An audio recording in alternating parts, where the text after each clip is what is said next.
Hey everyone, this is Stephanie Wilson, and this is Freedom Over Fascism Live.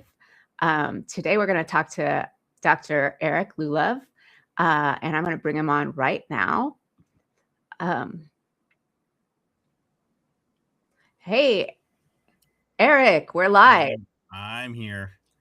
Welcome to Freedom Hi. Over Fascism Live. How you doing? I'm good. Excellent. Well, we've talked about all the things that we could talk about today, given the fact that it's the day after the State of the Union. Which We've is got why I didn't really want to talk about it. right. Well, I didn't watch it, so You know what? You're probably healthier for it. oh my gosh, I couldn't Although handle it. I did the swamp. I did Oh, the did state of you? the swamp last night. Yes. I considered that, but yeah, I needed not to be watching that. I mean, listen. The only thing that really, I'm not sure if this was covered in the other talks this morning, because I've been busy with the public hearing on the Surgeon General. Um, was the only thing that I really noticed that came out of that talk out of his speech last night was the fact that he literally wants to do away with the sales tax and use the tariffs as almost like a VAT. Yeah, really? Doesn't seem like a That great that idea. came out pretty clear. The one thing with dear leader is he uses the one thing that he's always been consistent with throughout his entire life, even from the 80s, is the fact that he firmly believes in tariffs, like true to his core. Like we always said that Trump doesn't have any core beliefs. Like he didn't have anything that really drove to his core. I think we're kind of seeing that this is the one thing that is absolutely at his core is he really does believe that tariffs are the answer to everything because of what framed his thought process in the 80s with the Japanese. Mm-hmm. And then in the 90s, it was the Europeans. And then the 2000s has been the Chinese. Mm-hmm. So this is something that has really gone through his entire core system. And for somebody who's not ever principled on anything, this is pretty evident. So Right. Although he doesn't seem to quite understand what it no, means. he has no clue. No. Yeah. So let's take that as read and move on. I tried to well, a couple other things I just want to touch on. Well, we won't actually talk about them. Hockey with the US Canadian game, which was awesome. That's a And touchy then they subject for me, having been a fucked, hockey player. oh my God, Hmm. they fucked it all up in the locker room. I'm not wondering if they even had a choice. I'll be honest with you. I, I'm not I, wondering. I'm not wondering if the USA IOC hockey powers that be allowed just Cash Patel to walk into the locker room. I mean, so you think they did or that they didn't? I've been in a championship locker room. I know what that feeling's like. You're not even thinking about what's walking in, what's not. You're too busy just being exhilarated over what Right. just happened, and the really cool part, honestly, about hockey is, and you saw it with the women and you saw it with the men, is the celebration in an overtime, sudden death type style game winning. It's like complete chaos. Right. It is, you see the gloves are flying up in the air, the helmets, the sticks, everything's going everywhere. You don't see that in the NFL. The closest thing might be Major League Baseball with the gloves and the hats and everything. Yeah. But there's just nothing like a hockey celebration because it's all concentrated in one part of the ice rink, Mm-hmm. corner, sidewall, half board, whatever it is, right? And it's like complete pandemonium for like 5 minutes. Right. And I'm sure the adrenaline was high Oh my God. and the Yeah. alcohol level was probably high Oh, very, very hockey quickly. players can drink. You're from Boston. You should know. I mean, I'm from hockey players can drink. We can throw down. Right. It's just, it's really, uh, it's I don't want to just say it's an unfortunate situation because they probably had very little choice and didn't quite even clock what was going on. But also, like, if you're representing the United States, you gotta be paying attention. I mean, these are kids. I mean, these are 25-year-old kids. I mean, they could have said, you know what, we're gonna do this in the summertime. Like, we all have to get back to our teams. The league starts again on Wednesday. We need to get back. You know, we've been gone for 2 weeks. We need to get back to our families. We need to get back to our lives. We have, Mhm. so there could have been a better decision. Right. Well, the other piece of hockey that's been in the news lately is heated rivalry, which is a completely different story. And Totally different. uh, and someday I will have a conversation about that with somebody on here because I am a fan, and I also that's the kind of books I read, and I read the books when they came out 5 or 6 years ago. So let's put a pin in that. You And got to put a pin in that. That could take up a whole hour. oh, I could take up long more past now. We should talk about that. But as you said, you were watching Yeah, the hearing for Surgeon General. That Dr. Casey means not clear to me whether she actually has a I'm going to use medical the term. license. I'm going to use the term doctor only because she did graduate medical school, Yeah, and that's about where it should end. We're right. talking She about we're talking about a woman who went to Stanford University, graduated medical school, got an ENT residency training program. So ENT is otolaryngology, right? So ear, nose, throat. And she quit 3 years into a residency training program. right. In a 5-year training program, she quits after 3. She lapses her medical license, so it's inactive, right? To become an Instagram influencer to peddle supplements, blood glucose monitor devices with her crooked brother-in-law or whatever, and you know gets fronted by her company $20 million by a guy who's been pushing out anti-vax, anti-pharmaceutical, supplemental witch hazel products on the market, like, just so of course she latched on to RFK and latched on to this whole Maha movement, Hmm. right? We're talking about somebody who in 2021 was taking psychedelic mushrooms because she couldn't deal with her breakup in her social life, so that it was the only way that she could stabilize her mental state so that she could remarry, and then she just had a child, which is why her hearing was delayed. Yeah. Well, they Um, scheduled it for the day she was due, which was right. So, you know, and in the hearing, was asked some very poignant questions from the Democratic senators in the Help Committee. So the senators on the Help Committee are chaired by, Senator Cassidy, who had the deciding vote whether or not RFK got the secretary position, and he failed miserably. I have no I have no belief in the fact that he's actually going to vote no against with her. I think he's too afraid of the MAGA base because he's being primaried. Hmm. So she's probably going to get confirmed, Well, and assuming that Murkowski and Susan Collins actually grow a spine at some point. what? No. But so Susan Collins was concerned today in the hearing. Of course she was. She was concerned. That's her tagline. That's her. I have concerns, That's on brand. That's right?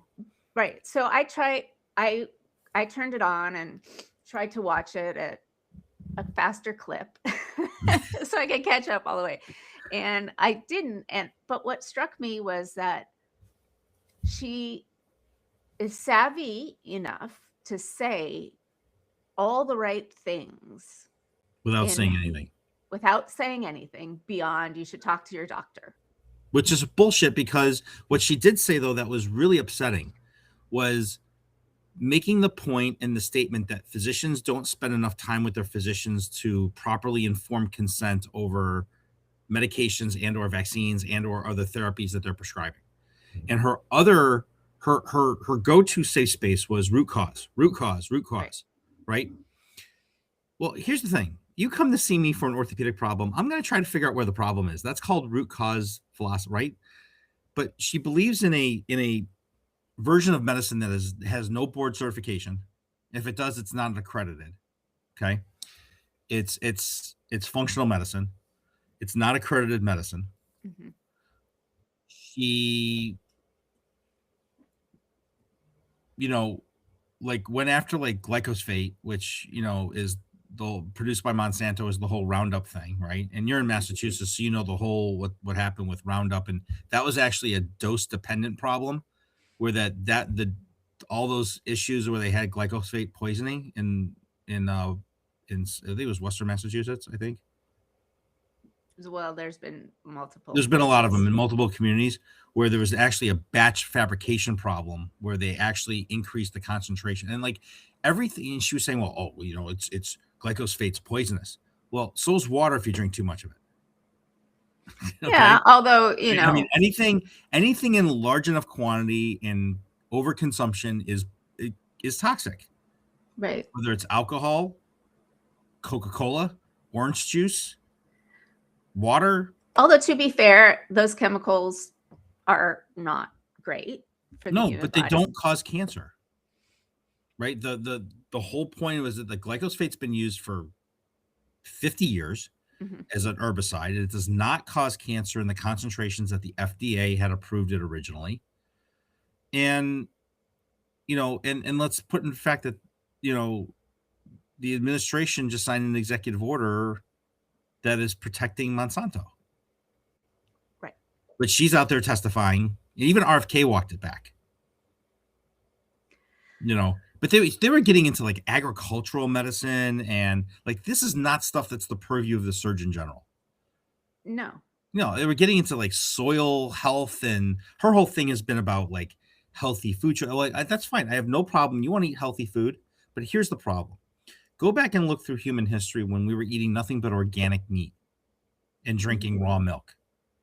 Right. Okay. Yeah, And and we when didn't you have look at any when you antibiotics no and antibiotics, no sanitation, no pasteurization of them. Guess what people were dying from? Organic meat disease and bacteria. right. if they didn't get eaten by a dinosaur. Okay. Or septicemia from a cut, right? Like just, Yeah. So, I mean, like her whole thing has been like, you want to make like whole food more available, make it cheaper. Mm-hmm. Okay. Everything we eat has some sort of process to it, even when you make food at home, right? You Right. take a little bit of sugar, a little bit of salt, a little bit of wheat, a little bit of flour. You're composing and processing things to make bread. Right. And you apply Like bread heat just and doesn't come off of a tree and it doesn't grow out of a ground, and you have to like, it's the same thing with potatoes. Like you can make a potato, but you can't turn that potato into bread without doing something else to it. okay. You have to process it. So like her whole food argument is just it's wonky, and she really shouldn't be confirmed. Well, it's an answer to I think it's a reasonable answer Speaking of to a process, different question. speaking of processed toxic chemicals, Yeah, oh yeah. that's one advice I allow myself. They that'll It's either that or I start that drinking. eat through any rust, right? Because I need to have a certain level of phosphoric acid in my system. Oh, clearly.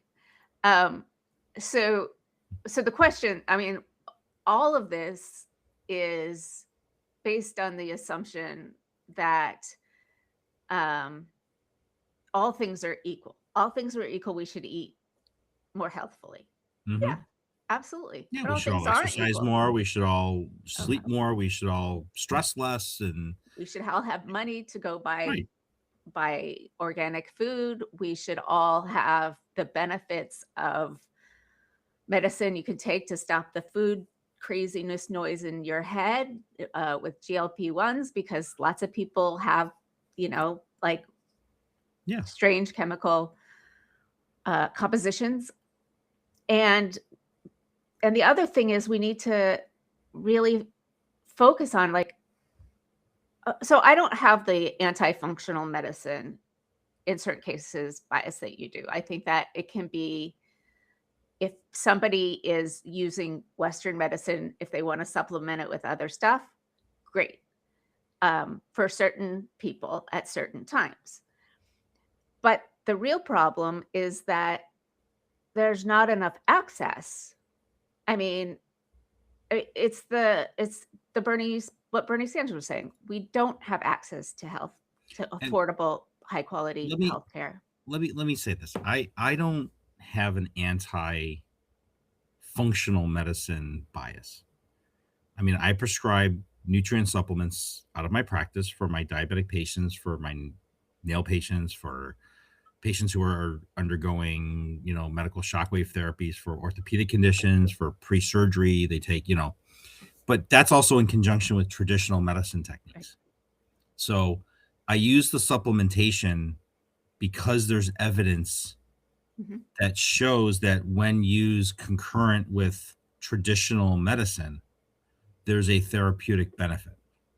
Now, the standalone therapy, absolutely not. I can't condone functional medicine as a standalone therapy because it's almost like kind of practicing Christian scientism. Like you can sit there and go pray all you want. God ain't going to take the cancer out of your gallbladder. Right. The gallbladder's inflamed and it's about ready to rupture. God ain't going to save you there. Yeah. It's the doctor with the scalpel blade or the appendix, or, you've got a 30 centimeter, you know, retroperitoneal tumor that's pressing on your kidney. All the praying in the world and supplements in the world are not going to reduce that. That's why we have chemotherapy. That's why we have surgical excision. It's why you do PET scanning. It's why we do, we actually use science for once in a while to treat patients, believe it or not. Like there's actual Well, scientific, method. right. And we're coming across one of the things that bothers me so much, so many things, is there's new science where there's vaccines for cancer. I Yeah. mean, there's the one from a long time ago, the HPV, but new mRNA Like vaccines. Gardasil Mhm. for teenage kids. Yeah. Donna asks, what's the life expectancy in wealthy areas versus life expectancy in low income areas? There's a massive, Oh, it's huge. massive I think it's delta. like 6.7 years or something like that. It's statistically significant. Right. I mean, and And that that, and that goes with economics too. That goes with the income gap as well. Like with patients who are in poorer socioeconomic areas get less care. It's just the reality of healthcare economics. But yeah. I get into these discussions with my colleagues over social determinants of health, Mhm. and part of me doesn't believe in them. Part of me does. Well, there's always outliers in every There's always direction. There's always an outlier, and like one of the things that I always try to be is real. Like even when I'm talking about the medical stuff, and there's really stuff that I honestly have no knowledge base on, but I try to learn so I can at least kind of on a periphery discuss it generally. Mhm. You know, social determinants of health don't change the disease. A patient who's diabetic, for example, who has an elevated A1C, it doesn't matter whether you live in Brookline, Massachusetts, or you live in the poorest part of Western Massachusetts. Okay. Diabetes is diabetes. Right. The But disease doesn't change based on your income level or your the disease socioeconomic status. doesn't change, but The whether, disease, and this is the argument against social determinants of health, is that the disease doesn't change because you have the disease. The disease changes because you have the ability to treat it properly. But the disease itself is not determinate based on health. oh, well, I mean, it's a whole, I think there in wealthier areas, there's more access to both healthy food and care for people to uh, for I'm talking type 2 diabetes, for people to perhaps be able to avoid it. Well, There's yeah. care, there's medicine, there's food, there's GLP-1, I there's a mean, listen, whole, there's a definite relationship between, you know, level of socioeconomic status, and healthy. Okay. It's the difference between in like inner city Detroit, inner city Boston, inner city Charlotte, Jackson, Mississippi, where instead of, a true food on the corner, it's a Mhm. liquor store. Right. It's not, it's the food deserts, it's also in the rural areas. There's And rural areas too, in western Iowa, and in you know, Indiana, where I was doing some work, right after the abortion ban, there was, I think, uh, there were so all of the OBGYNs were leaving, and training OBGYNs couldn't happen in state. And so lots and lots of people in rural areas had no access to uh, mater, you know, OBGYNs, either with pregnancy or pregnancy loss or anything that goes with, the female uh, reproductive system. And because if because I don't know how I get to abortion, because abortion is healthcare, and if you can't do it, then you can't I think train you on just it. selected, Hmm?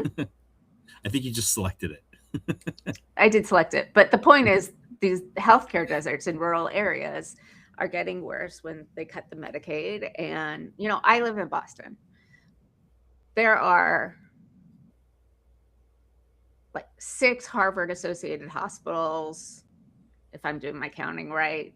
There's at least one affiliated with Boston University. There's one affiliated with Boston, uh, with the Brigham. There are like 8 teaching hospitals Right. where they do the Well, Boston's, best. I mean, yeah, Mass It's General, it's you're in one of the epicenters of medical research. One, and you have MIT, mhm, which then pushes all that technology to the med schools right, and the teaching hospitals. So you're in a very unique area. It's like no different than being in Minneapolis.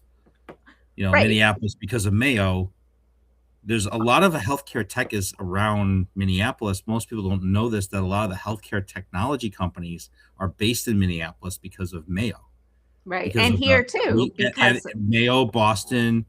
Believe it or not so much New York because of the okay, but so like you're talking like in Houston, okay, the really large, really profitable foundation medical centers and university-based health centers have a lot of research-based technology companies for care.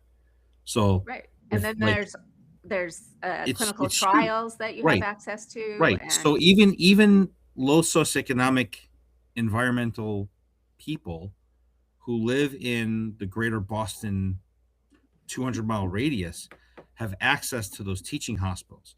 But somebody who lives in Western Texas, for mhm, example, who or lives in Four Corners, US, right? The closest city is Santa Fe. Does not have access to that. no, University of New Mexico, Santa Fe does not have the same resources that UC Santa Barbara has mhm, or UCSF. mhm. I mean, my dad's getting his dementia treatment through UC Davis, which is doing a huge study on I mean, he's in clinical trials and whatever because he lives in the Bay Area and has access to I mean, the I'm in Southeast Florida, so I have the University of Miami Health System, but we also, believe it or not, I've got Mayo down here. Mayo's opened up satellite clinics. really University of great. Florida, um, HHS has a hospital down here, and Cleveland Clinic. Wow. So, yeah. Wow. So, That's more than I would have thought. yeah. So, I mean, I have the University of Miami system. I've got Cleveland Clinic. I've got HHS, University of Florida. So, like, for most people, they have to drive 30 plus miles, Hmm. which at that, when you have to drive 30 miles, that's considered rural healthcare.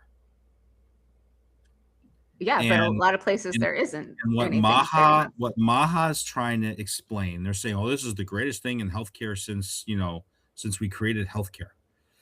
And it really isn't. It's actually the most dangerous thing that they've created because it creates gaps. It creates health disparity gaps in the population. Because I mean, we've had this on. You've seen me put this on different conversations with different people, and because they want us dead, broken, stupid, Uh, and sick. yeah, dead, broke, stupid, They sick want it, in yeah, dead whichever broke. order. It doesn't matter what the order. They don't care what order it is, as long as they get what they want. Is that they really want us uneducated, poor, and sick, because those three factors means we're controllable. Mhm. And when you can control a population, then you've got the ability to manage the messaging, because then people become desperate. Right. I mean, if we're going to go that far, it's not just Yeah. poor, stupid, and hungry.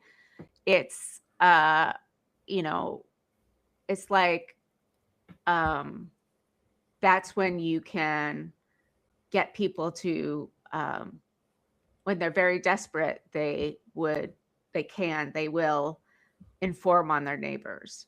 They Yeah. Well, will, you're seeing it now. You're seeing what's happening in. I mean, even with like Melissa in South Carolina, she literally is.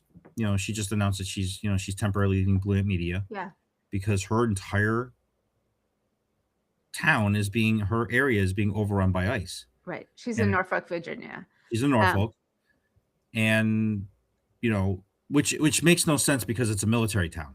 I mean, Norfolk, Virginia, it's naval base. right. So you've No, got it ICE doesn't. running around a freaking naval base. Well, I mean, most of it doesn't make sense. It's there to instill fear. I mean, Right. down the street from where I am, there's an ICE facility that is in an office park right next to the mall that everyone goes to, and um, it hasn't become huge here because they've been busy in Minneapolis and In Maine. Maine. Um, but quietly, they are expanding and they're everywhere. And as Melissa said, it's not big and it's silent in her area. People, they're just kind of creeping in and taking people. And I don't know whether that's a function of the community not being out there in the streets like Minneapolis, or because it's a more rural area. But Probably both. they they um, they want to take people so that they can fill up private prisons Hmm? and Concentration camps. Call it what concentration it is. camps. Let's call them Eh, what they are. yes, concentration camps, gulags, um, so that they can traffic young women and or make breeding factories Yep. and kill off the rest. Sound And sound once familiar? they, hmm? Sound familiar in history? Yeah, and once they get through, taking anyone who looks remotely brown, they're just going to move on because they'll never be satisfied. And they will eventually come for, once they've taken everybody else, then they'll go after the ones that support them. Right. They'll eventually get to their MAGA loyalists. They'll get them. But here's really the worst part about everything is I think Jill just put a question there. Do you think most Americans are realizing this, the challenge of reaching the brainwashed MAGA Maha loyalists? Yeah. I think So, that's so, probably so here's where it comes down to, Jill. MAGA / Maha will make excuses for their loyalty to Trump and the rest of the party elites to having without having to, because it avoids having to deal with their own inadequacy of their decision making process. Oh, well, he's going after the migrants. He's going after the illegals. Well, no, he isn't. He's actually going after American citizens, and he just killed, he killed two white Americans in the street, killed What was his name? Parker? I don't remember, but there's untold Plus numbers the of 32 that died in custody that were, Hispanic immigrants, whatever. And they'll well, keep and making the excuses. Well, I like his policies though. His policies are, the stock market's doing really well for my family. yeah, You know but what? they don't Like have any money in the stock. most people don't, right? That's my point. Yeah, and gas prices is never an indication of the economy either because that's a commodity. It's like pork bellies, right? So What is a pork belly? pork belly's the fatty part of the bacon, like it's Oh, the under part of the pig where you can, uh, yeah. you This know. is, someone who didn't grow up with Oh, pork products. So, well, I better living with bacon. Bacon always makes makes stuff taste better. That's that organic meat that we're not. It's the other yes. other white. It's the other white meat. Yes. So no, but like we're everybody's like, oh, we're in a political, it's a political nightmare. No, it's not really. We're in a human rights Catastrophe. First Amendment catastrophe, We absolutely are. and we're not. But let me get to my point: is that MAGA will continue to make excuses for MAGA. These people are so far gone that unless a nuclear bomb went off in their backyard and it was labeled "Trump says hi," they're not. They could care less. They're like, it doesn't affect me. This is not my issue. I like what he does. I was just in the barbershop this morning, and Nice. Good yeah, like hair. nice Good and job. tight, like my fade. Anyway, Yeah, yeah. so it's so like my barber, who's one of the owners, doesn't follow politics at all. One of the barbers is ex-military, and he's very vocal in the barber shop, and they've talked to him about it because he's pure MAGA. Mhm. And his takeaway from last night was that Trump's statistics were off. That was his takeaway was, oh, well, some of his numbers were fabricated. Well, that's better than it's been, but One, it doesn't one of actually the other change the clients bottom that was line. sitting in the other owner's chair, Hmm. okay, was pissed that when he showed the girl that got stabbed on the bus, and he went through the story, and it was really vulgar what he was doing because he went through the whole story about how she was sliced open and the blood was pouring out. Like he was kind of like glorifying the trauma Hmm. for some sick, sadistic reason. He's explaining this on national television. In you know, expl- that's a whole nother level of psychological analysis that I really can't get into. But but he was pissed because the Democrats didn't stand. Now, I was pissed because the first thing that they should have done was got up and walked out when he started lying about everything. They should have just gotten up and walked out. Just make the statement. Don't give him the satisfaction of you sitting there and not standing for anything or applauding for anything. Just get up and leave. Like that would have been a better statement, or just put pictures of all the Epstein survivors in your seats and then get up and leave. I completely agree. Like, I mean, that would have made a statement. Tell me what you're for. Okay. It's always Right. tell me what you're for. Yeah, And that's Jeffries is just sitting there like this. The whole time, Jeffries is like this. right. Because yeah, it was interesting. I watched Adam Kinzinger for 5 minutes before the State of the Union. He said, Ugh, when you're sitting in why? there, wait, but listen, has nothing to do with ideology. He's like, you're Okay. sitting there, and all you can think about, it's hot, and they have these lights, and you can't go to the bathroom if you need to, and all you can think about is, am I supposed to stand? Am I supposed to clap? If I don't clap, will the leadership, like, it was all just like his internal monologue being in the room. Like I'm not going to get into whether Adam Kinzinger, what his story is, but the fact that probably is the inner monologue of most of the people in there. It is like, what am I supposed to do now? Like, they should have walked out, or Al Or Green not always go. comes up with something, Or not go. or not go. Or if you just don't want to be there, sit in the back. Like, I felt bad for the Supreme Court justices as much as I like don't really like Kavanaugh. And I could really not give a shit about Roberts or what's her face. I, Eileen Cannon. No, that was No, slip no, of the no, no, no. tongue. No, don't ever mention her in Supreme Court in the same sentence with me again. That's like a big no-no. What's her name? Amy Coney Barrett. Amy Coney Barrett. You know, I mean, he literally blasted them. He like stood there like 10 feet away from them and just was like, that was a bad decision. I'm sure crazy grandpa scolding like the kids. Like it was, you know, but don't even get me started with Aileen Cannon because she's just a complete, there's got to be a way.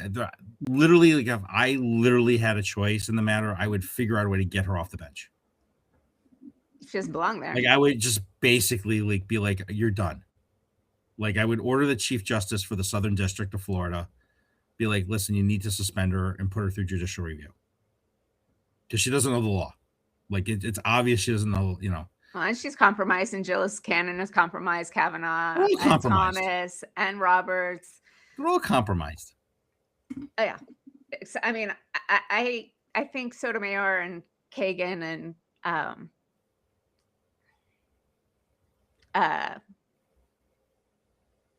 what's her name? God, you make me do this. The newest justice. Make you do this? It's the first time we're doing this. I make you do this? Really? Yes, it's all your fault. Oh, shit, I can't remember her name. I'm sorry. To whom? The newest justice. Amy Coney Barrett. No. Oh no, Ketanji Jackson. Thank you.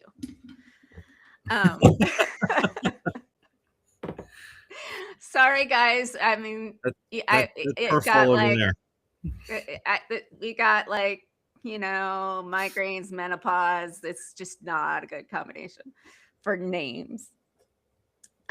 So everybody, the next time you want to see Stephanie on Freedom Over Fascism, there's usually going to be a yellow caution tape like before you enter the chat room and before the Substack starts. It says, please enter at your own recognizance. She might get names wrong. She may completely lose her train of thought in the middle of a sentence. You know, somebody commented on one of my, and this isn't you guys. I know this isn't you guys. I hope it's not you guys. Commented on one of my videos. You know, it was really interesting, but if you could just finish your thought and not take so long in asking your questions.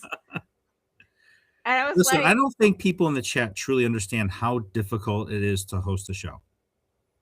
Like I public speak for a living. I'm constantly doing podium presentations. I'm always traveling and doing stuff for medical conferences. I have one next week in Tampa. I've got one the following week in Boston.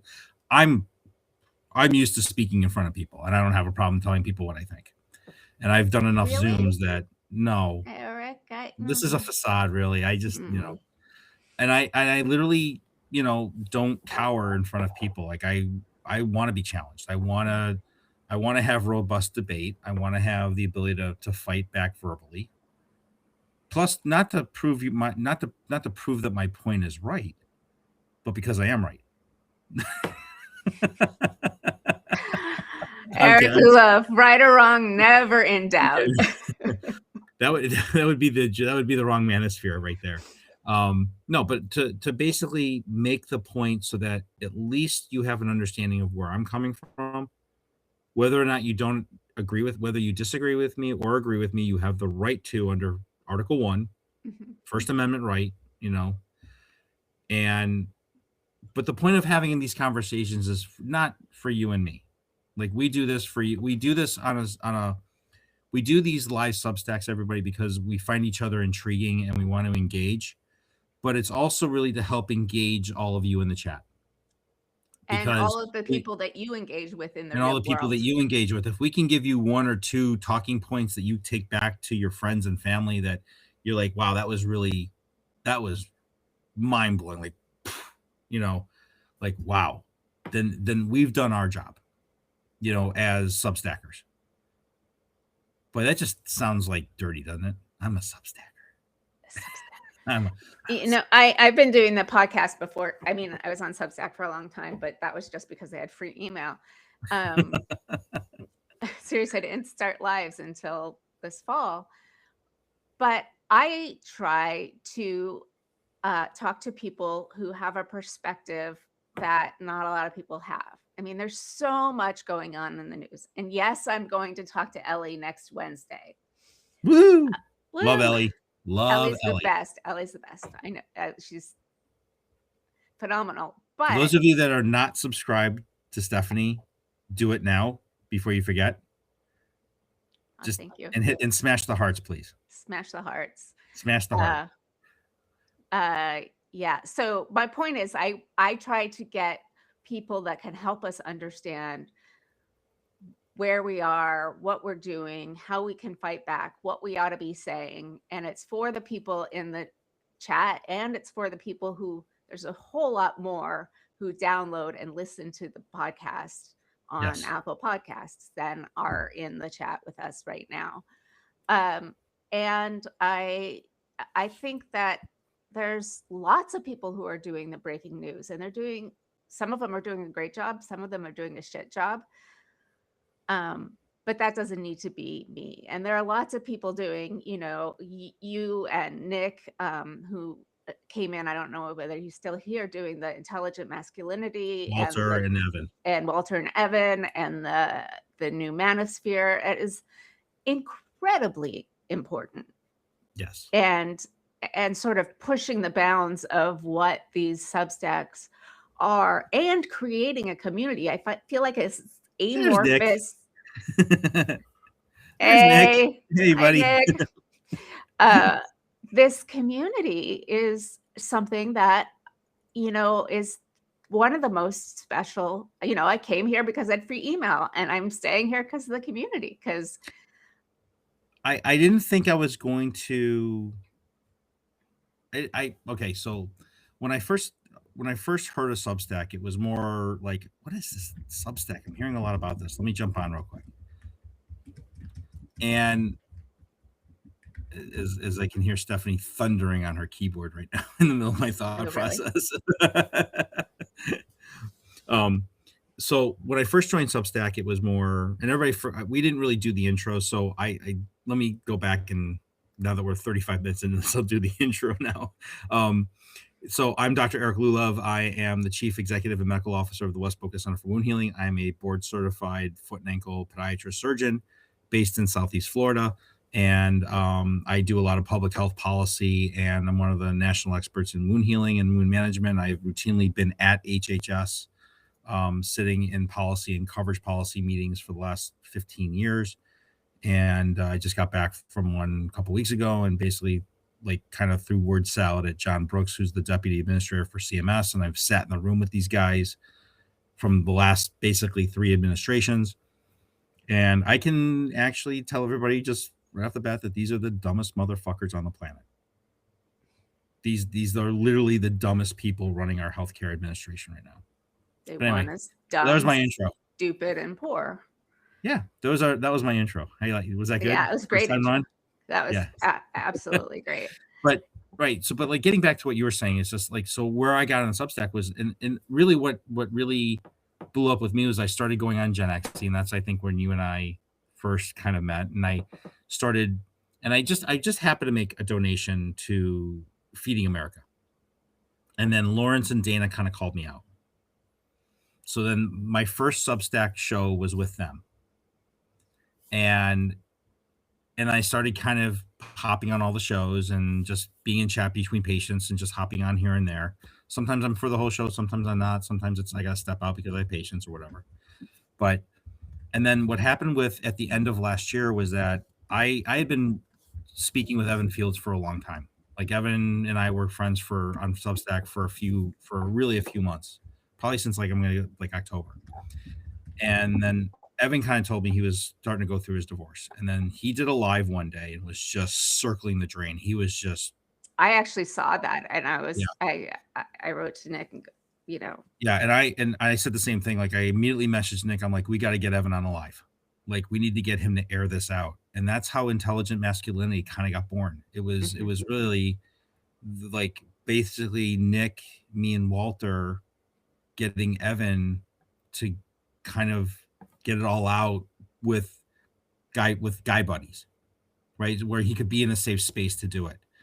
And that And then I watched that, and that was the most incredible Substack session that I have ever seen, because you all three of you were there for him, but you were guiding him in a way that he could process his situation in a more healthy way. Yeah. honestly in a healthy way. And then Um, what Nick has been able to do with what we kind of, you know, and then we kind of started doing, we kind of decided we're going to do this show like twice a month, which is called the Diogenes Club. mhm. And then we're going to start going weekly beginning next week.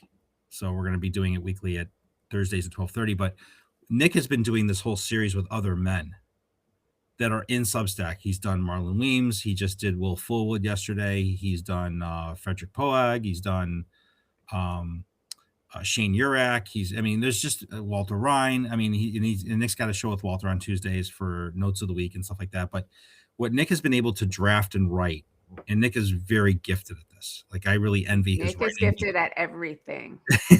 Nick, if you need your garbage disposal done, call Nick Perro. And you At want a 802. symphony written at the same time. But if you also need a ghostwriter, call Nick Barrow at 802. And if you have any Star Trek questions, call Nick Barrow. But anyway, but that's really kind of really where this is all kind of gone. And oh, you're welcome, Nick. We love you too, buddy. But where we're all going with this is this community has created this environment where I had no idea who Stephanie Wilson was 2 months ago. No clue. Or should you have? No, should have it, right? I mean, why would I live in South Florida? You live in Boston. Why would I have any, right? Or the same thing with Nick, same thing with Joe Walsh, or Zev, Dean, Mm-hmm. Ellie. I mean, Ellie is just everybody knows Ellie now. She's like a household name. She is, and I just saw an article that she wrote, like her first article, and I got her on here, and then she just she is one of the most She's special, talented, special. If you don't know Ellie Leonard, she's combing through the Epstein files and finding. So she's finding a lot of the information and putting it together in a way that makes sense. Zev Shalev is doing the same, but with the financial side of it. Right. I don't want to discount all of the people that are also helping Ellie. There is a group of women from A. Lauren and her whole group of friends. Like, they have a whole signal chat of, I think, like 15 women who I think you should actually talk to as well, Stephanie. Mm-hmm. Yeah. Because there's this group of like 15 women that are ripping through these files that are forwarding all this information to Ellie that she's been able to kind of compile. So it's amazing the community that has kind of grown from the Epstein file release, and how women are coming together to get this information out, to get it to Ellie, to get it to Kate Justice, so that Zev and Dean and Lev, who was in the chat for a while. Right. And it's just crazy. I mean, it's just what I think, honestly, the greatest thing that happened to the American people, or at least for the community here, was the corporatization of the media. Getting to the point where these fucking asshole billionaires, Larry Ellison, buying up CNN and buying up CBS and all this other shit, and forcing everybody into this media. Jim Acosta leaving, Tara Palmieri leaving, Cliff Schechter and David Schuster leaving NBC and coming and forming Blue Ant Media here, and Ellie leaving the New York Times, and just, and Katie Fang, Katie Fang leave, Joy Reid, right? And everybody coming here, and all of a sudden, like, this explosion of like independent media, mm-hmm. Which I've never seen in my lifetime. When I grew up, it was the Detroit News, the Detroit Free Press. It was Walter Cronkite and the other guys that were on the other networks that nobody knew about because everybody watched Walter Cronkite. And then all of a sudden, like internet, then it was like CNN was the first full-time news station. We're not going to talk about that other three-letter word station that, It's entertainment right. for others. Like seriously, like I think like in this, by the way, everybody, this was not where Stephanie and I had originally discussed this entire podcast to go today. This is like, I knew it would that's go where it what wanted makes to this go. so, but this is what makes this stuff so organic. Like we're not scripted. We're not a TV show. Mm-mm. And I have thoughts about some of those bigger creators, and being a smaller creator, Mm-hmm. I don't make any money at this, which makes it easier to get burnt out, because there's no return, and so I might take a couple weeks off. But Which is okay. It's okay to unplug. Yeah, you have to. Sorry, I need my chemicals. Okay, your chemicals. I drink. I stick ice water, and I stick a tea bag in it, and you get instant iced tea, and it's much better than straight water. Listen, it's only the middle of the day, but I can go to the harder stuff if we need to. I mean, if I really want to, I mean, I can go hard here. Whoa. I mean, this isn't like network TV. I'm allowed to drink alcohol, but I'm not going to open this. It's warm, but it's. I have a patient of mine who's from Germany, so he brings me all these different beers, and so October is always my favorite time of the year because he always winds up. He goes to Germany in September, and then he always goes to Oktoberfest, and he brings me back. I have some really, really wonderful patients, and I've got some other patients that I really just would throw off a cliff. I mean, that's people. That's people. No, we're not scripted. I do want to say that this whole independent media, one of the first people to do it was Tara McGowan with Courier Media, talking to her on Tuesday, guys. And now she's got her own podcast. And the more we can make it work with independent voices, especially the ones who are doing amazing research or bringing voices in that you don't normally hear, or just bringing different perspectives. For instance, I kind of wouldn't mind doing a woman, a middle-aged woman who's still a parent of a sandwich generation kind of podcast, just to bring people together who are like, we were older parents, so in our 50s, still have kids in school, have parents that are deteriorating, in the middle of menopause. I think that's not your wheelhouse. I'm looking at people in the chat and just saying that's a thing. Like, that's my version in my head of the manosphere stuff, because people don't talk about that either. Oh, it's getting late, so the sun's in my eyes. Sorry. Well, listen, and there's a whole sphere of mature womanhood that gets ignored. The focus has always been on the younger TikTokers and the younger women. I mean, you go on Instagram and TikTok, and it's all younger kids. You don't really ever see the mature 50-year-old. Well, actually, you do. It depends on your algorithm. That's true. And since I barely ever go on those anyway, I don't really see much anyway. So most of my stuff that pops up is either pickleball related or something else. So that's pretty much my algorithm on like Instagram is more pickleball. Yeah, it's more. Mine is heated rivalry and hockey stuff, right? But I know I wanted to come on here and really talk about what happened this morning in the hearing. For those of you that have gotten on late, the original impetus was to talk about Casey Means, who is the Surgeon General nominee by the administration. She had her public hearing today with the Senate Help Committee, chaired by Senator Cassidy, who was the one that backed off his idea of not voting in RFK and then wound up voting for him.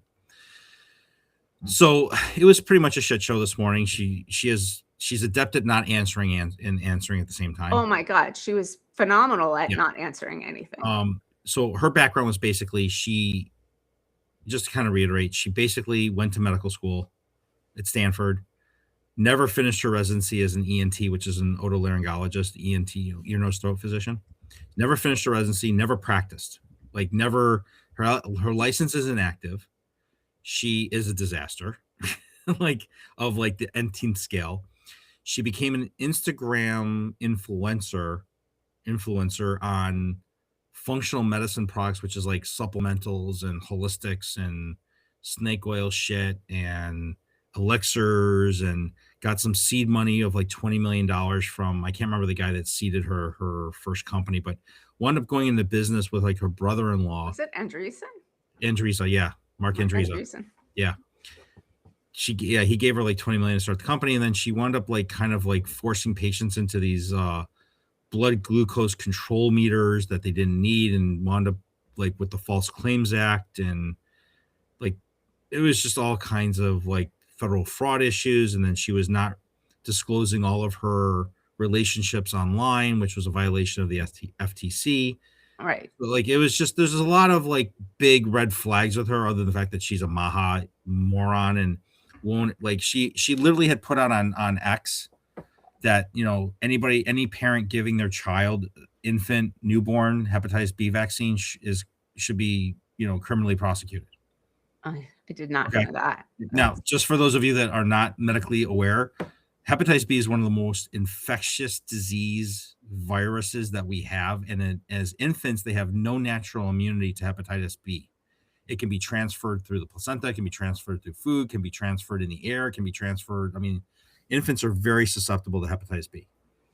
And Hep B vaccinations and the recommendation from the ACIP, the ACIP from the CDC was to give newborn babies hepatitis B vaccines. Like on the first or second Like, day. I mean, they day one, right?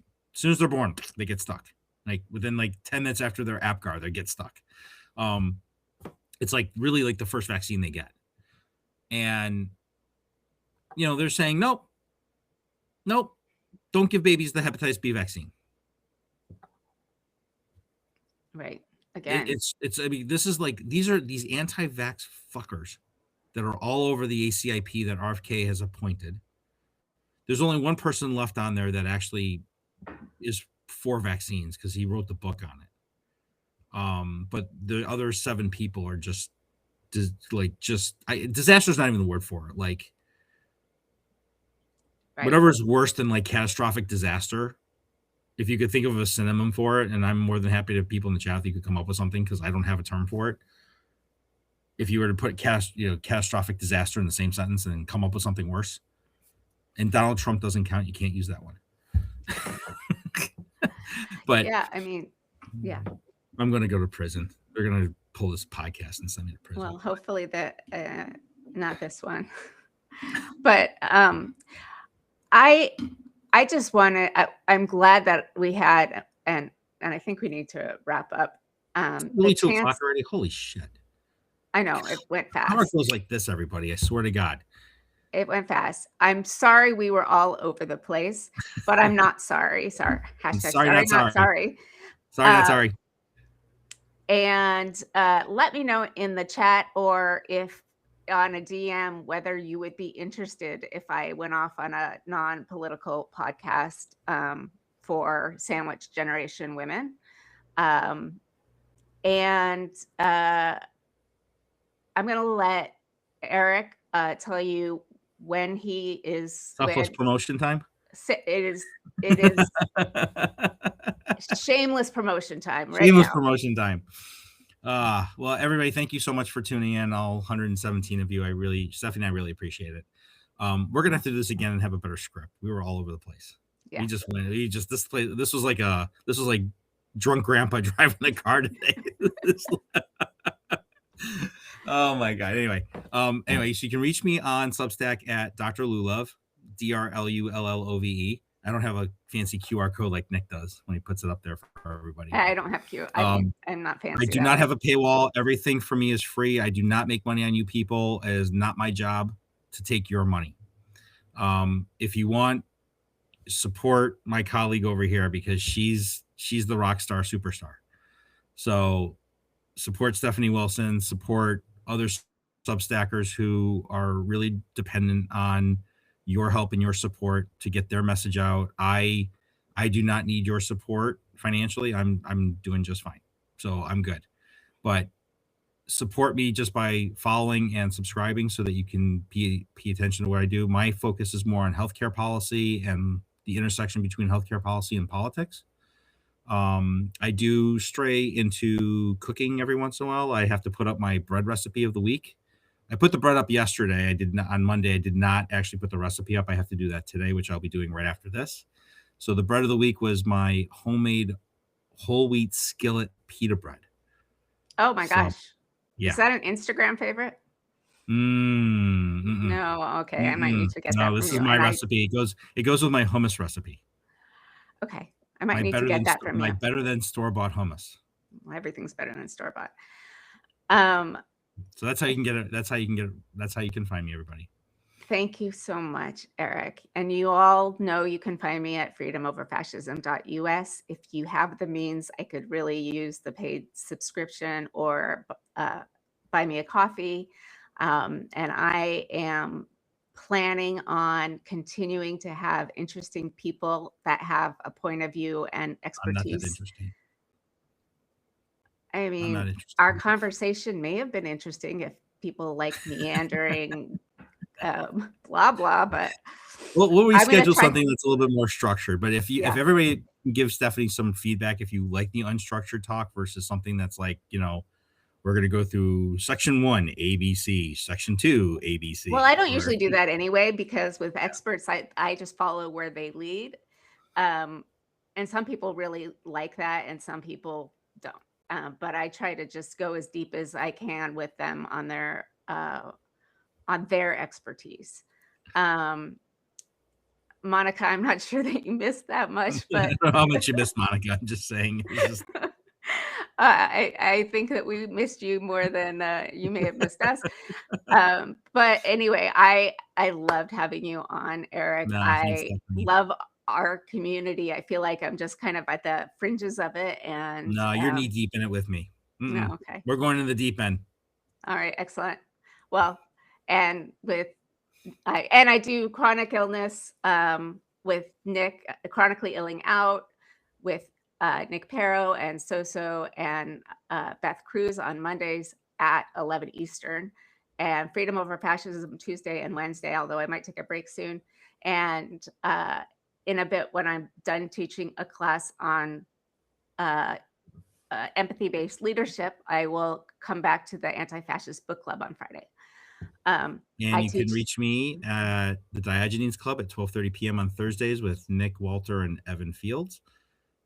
And that's my only scheduled show I do during the week. A lot of the things I do are just kind of unscheduled. So sometimes you might catch me on a surprise live, which is how I like to do things. So clearly.